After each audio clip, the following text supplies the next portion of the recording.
शीर्षक 30 साल बाद खुला पारिवारिक रहस्य और सब कुछ बदल गया। सच्ची घटनाओं पर आधारित। बचपन से ही अर्जुन को लगता था कि उसके घर में कुछ तो अजीब है। पिता मोहनलाल और मां सरला उसे बेहद स्नेह देते थे, लेकिन कई बार उनकी निगाहें ऐसे टकराती मानो वे किसी अनकहे बोझ को साझा कर रहे हों। वाराणसी की तंग गलियों में बसा उनका मकान बाहर से सामान्य दिखता था, पर अर्जुन को हमेशा लगता कि दीवारों में कुछ छिपा हुआ है, कुछ ऐसा जिसे सब जानबूझकर उससे छुपा रहे हैं। पारिवारिक मिलनों में हंसी और बातचीत का शोर गूंजता, पर जैसे ही वह कमरे में प्रवेश करता, वातावरण बदल जाता। बातें अधूरी रह जातीं, मुस्कानें बनावटी हो जातीं। अर्जुन बच्चा था, लेकिन उसकी नजरें तेज थीं। वह देख लेता कि दादी अचानक विषय बदल देतीं, या चाचा जेब से कोई पुराना कागज निकालकर जल्दी से रख देते। धीरे धीरे जैसे जैसे उसकी उम्र बढ़ी, वैसे वैसे उसकी बेचैनी भी बढ़ती गई। जब दोस्त अपने माता पिता की पुरानी कहानियां सुनते थे, अर्जुन चुपचाप रह जाता, क्योंकि उसके माता पिता कभी अतीत के बारे में खुलकर बात नहीं करते थे। रात को वह लेटकर सोचता, ऐसा क्या है जो मुझे जानने नहीं दिया जा रहा? क्या मेरी जिंदगी अधूरी है, या मेरे परिवार का कोई सच? उसके सवालों का जवाब किसी के पास नहीं था। जब भी वह पूछता, माँ टाल जाती, बेटा ये सब पुरानी बातें हैं जिनसे कोई फायदा नहीं। पिता चुप रह जाते, जैसे उनके पास शब्द ही न हो। समय बीतता गया। अर्जुन बड़ा होकर शहर छोड़कर पढ़ाई के लिए दिल्ली चला गया, पर वहाँ भी उसके दिल में वही सवाल चुभते रहे। दोस्तों के साथ हंसी मजाक में भी उसका मन कई बार अतीत में खो जाता। वह सोचता, कभी तो मुझे सच मिलेगा, लेकिन कब? 30 साल की उम्र में जब उसके जीवन में स्थिरता आने लगी थी, तभी एक दिन उसने तय किया कि अब वह भागेगा नहीं। चाहे सच कितना भी गहरा या दर्दनाक क्यों न हो, उसे जानना ही होगा। उसी रात वह अपने पैतृक घर लौटा। वह घर जिसकी दीवारें जैसे अब भी फुसफुसा रही थीं। हर कोना, हर दरवाजा जैसे उसे बुला रहा हो, अर्जुन आओ, हमें खोलो, हमें जानो। उसने सबसे पहले दालान में रखे लोहे के पुराने बक्से की ओर हाथ बढ़ाया। उसमें पीली पड़ चुकी तस्वीरें, बिना नाम की चिट्ठियां और फटे हुए दस्तावेज पड़े थे। अर्जुन का दिल धड़क उठा। उसकी आंखों में आंसू आ गए, क्योंकि हर कागज, हर तस्वीर में कहीं न कहीं उसका परिवार था, पर अधूरा। एक चिट्ठी पर नजर पड़ी। लिखावट अजीब थी, भेजने वाले का नाम नहीं था। उसमें सिर्फ इतना लिखा था, सच को छुपाना कभी कभी जरूरी होता है, लेकिन याद रखना, एक दिन यह सामने आएगा। अर्जुन के हाथ कांपने लगे। वह समझ गया कि यह बस शुरुआत है। अर्जुन देर रात तक उस बक्से को खंगालता रहा। हर तस्वीर, हर कागज जैसे किसी भूले हुए अतीत की खिड़की खोल रहा था। जब वह बच्चा था तो इन चीजों पर कभी ध्यान नहीं दिया, पर आज 30 साल की उम्र में हर धुंधली रेखा, हर मिटे हुए शब्द उसके लिए किसी गुप्त संकेत जैसा था। एक आधी फटी तस्वीर उसके हाथ लगी। उसमें मां सरला और पिता मोहनलाल एक अनजाने आदमी के साथ खड़े थे।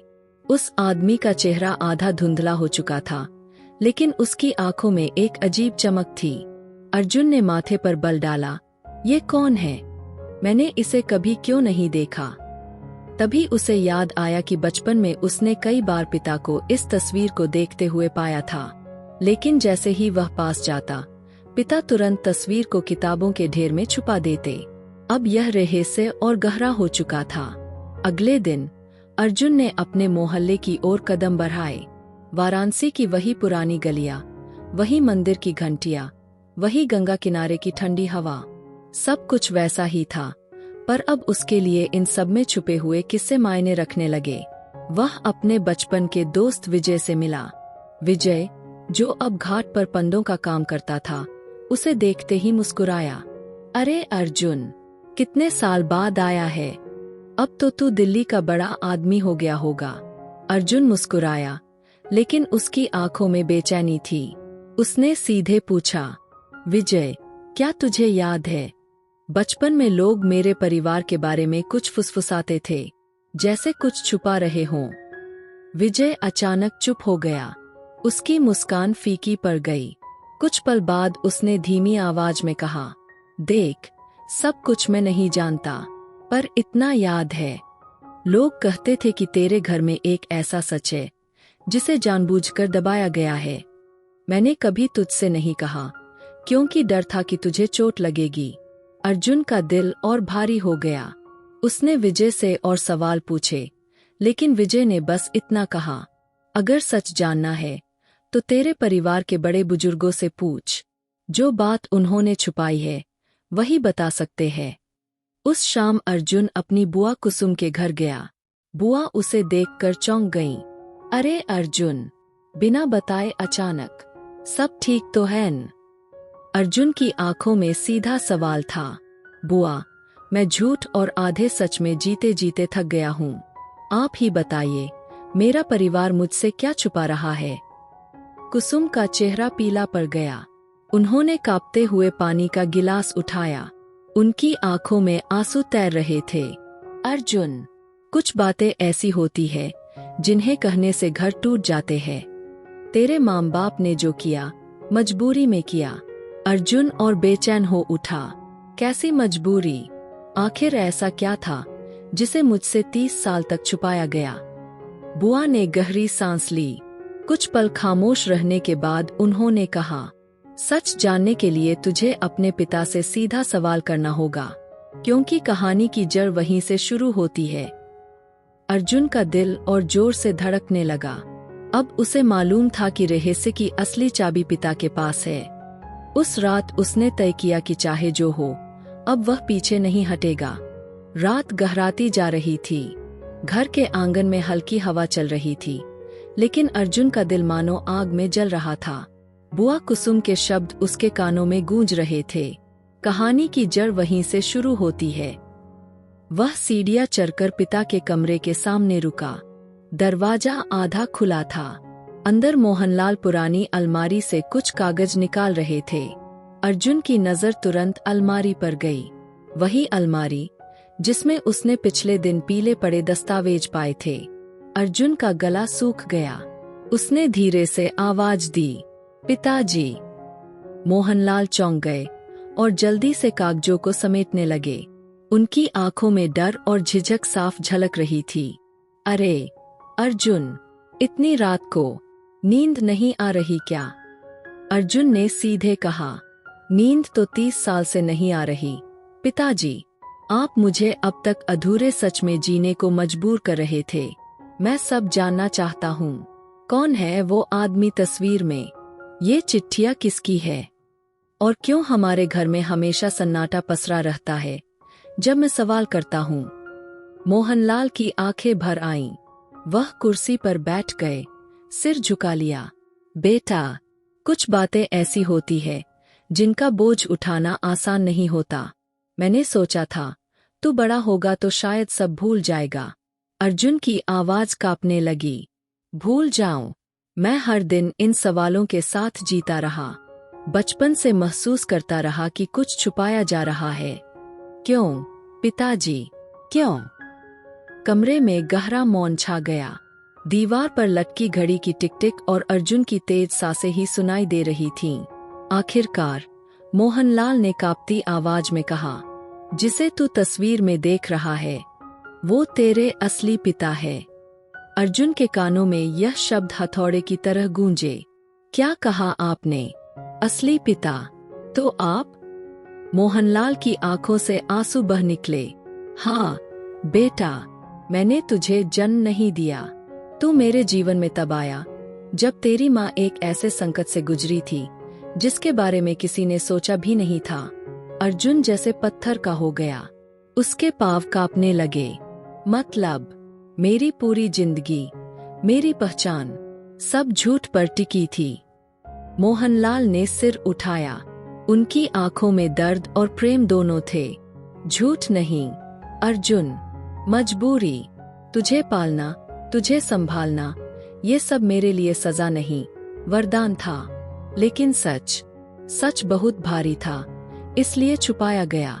अर्जुन के होंठ कांप रहे थे। वह कुर्सी पर बैठ गया। कमरे की हवा अचानक बहुत भारी हो गई थी। उसका दिमाग सवालों से भर गया। तो मेरा असली पिता कौन था? क्यों उसने मुझे छोड़ दिया? और माँ ने इतने साल चुप्पी क्यों साधी? उसकी आंखों में आंसू थे, लेकिन उनमें ज्वाला भी जल रही थी। मैं ये सच जानकर ही रहूंगा। अब आप या माँ मुझे कुछ नहीं छुपा सकते। मोहनलाल ने चुपचाप सिर झुका लिया, जैसे उन्हें पता था कि अब तूफान को रोका नहीं जा सकता। सुबह का सूरज गंगा के पानी पर सुनहरी लहरें बिखेर रहा था, लेकिन अर्जुन के लिए रोशनी भी धुंधली लग रही थी। रात भर की बातों ने उसकी नींद हिला दी थी। पिता नहीं, तो फिर मैं कौन हूँ? मेरी पहचान क्या है? यह सवाल उसके भीतर बिजली की तरह गूंज रहा था। उसने तय कर लिया, अब माँ से सीधे जवाब चाहिए। रसोई में माँ सरला चुपचाप चूल्हे पर चाय चढ़ा रही थीं। उनकी आंखों के नीचे गहरी थकान थी, जैसे बरसों से न सोई हों। अर्जुन ने दरवाजे पर खड़े खड़े कहा, माँ, हमें बात करनी होगी। सरला चौंक गईं। उनकी नजरें अर्जुन की आंखों से मिली तो वह घबरा गईं। क्या हुआ बेटा, इतनी गंभीरता क्यों? अर्जुन ने धीमे लेकिन ठंडे स्वर में कहा, मैं सब जान चुका हूँ माँ। पिताजी ने बता दिया कि वो मेरे असली पिता नहीं है। सरला का हाथ कांप गया। चाय का कप जमीन पर गिरकर टूट गया। उनकी आंखों में भय और दर्द तैरने लगा। मोहनलाल, उन्होंने सच बोल दिया। अर्जुन आगे बढ़ा, आवाज ऊंची हो गई। हाँ, और अब मुझे आपसे जानना है, मेरा असली पिता कौन था?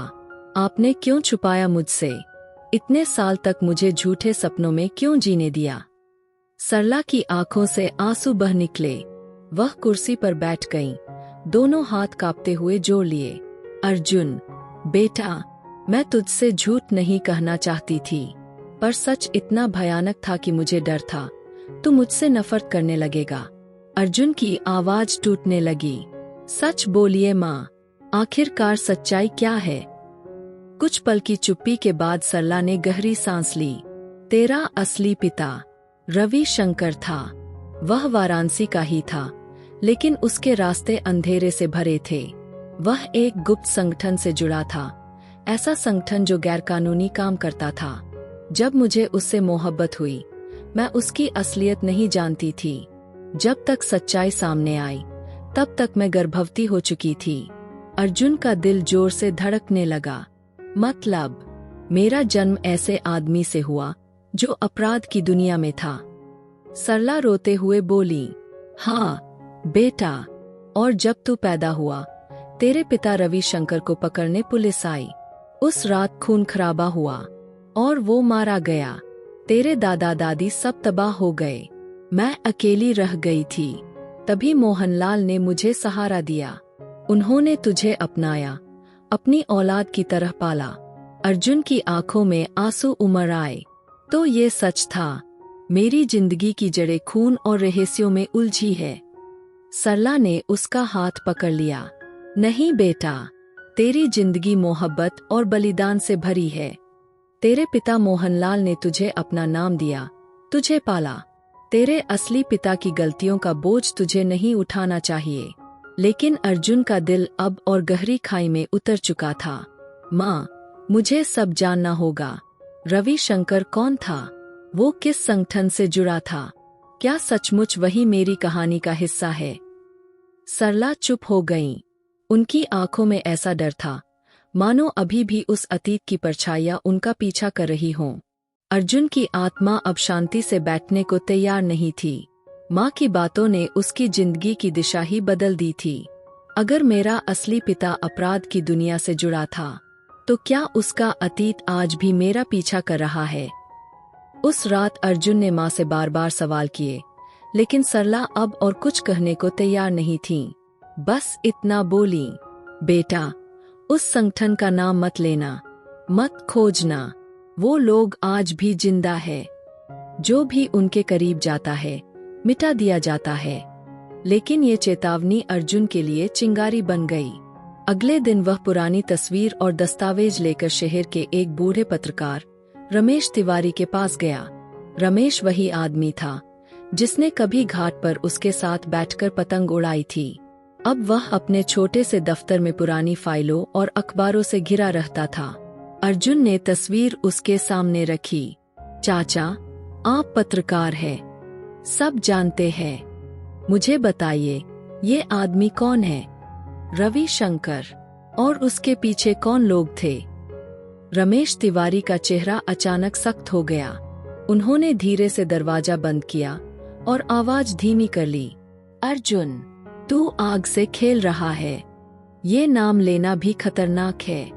रविशंकर, काली परछाई नाम के संगठन का हिस्सा था।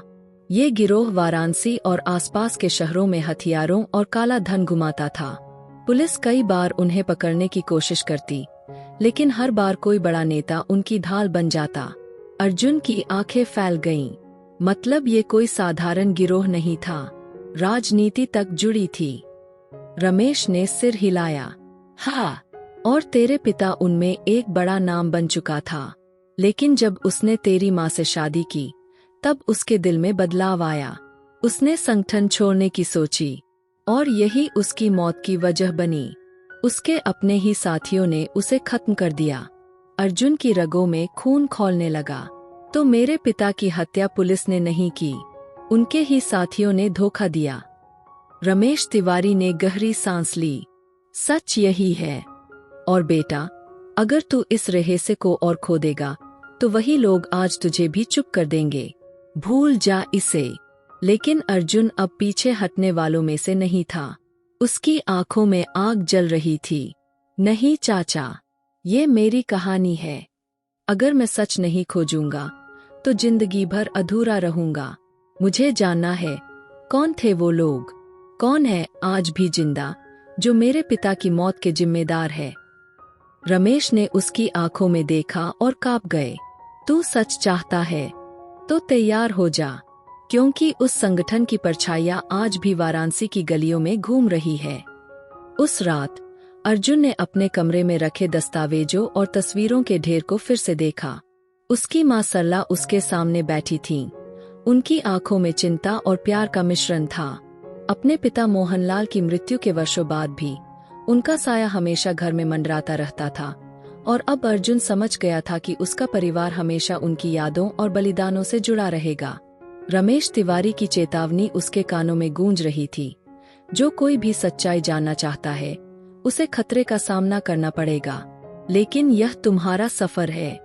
अर्जुन ने तय किया कि अब पीछे हटने का समय नहीं है। उसने इस रहस्यमय संगठन के बारे में जितना हो सके जानने के लिए पुराने रास्तों, पुराने दोस्तों और छिपे हुए दस्तावेजों की खोज शुरू कर दी। उसे हर कदम पर डर लग रहा था, लेकिन उसकी आंखों में एक अटूट दृढ़ संकल्प और जिज्ञासा भी थी। गली दर गली, कदम दर कदम, उसने अपने पिता की कहानी को जोड़ा। उसने पाया कि उनकी मृत्यु सिर्फ एक दुर्घटना नहीं थी, बल्कि उनके भीतर छिपे साहस और त्याग का परिणाम थी।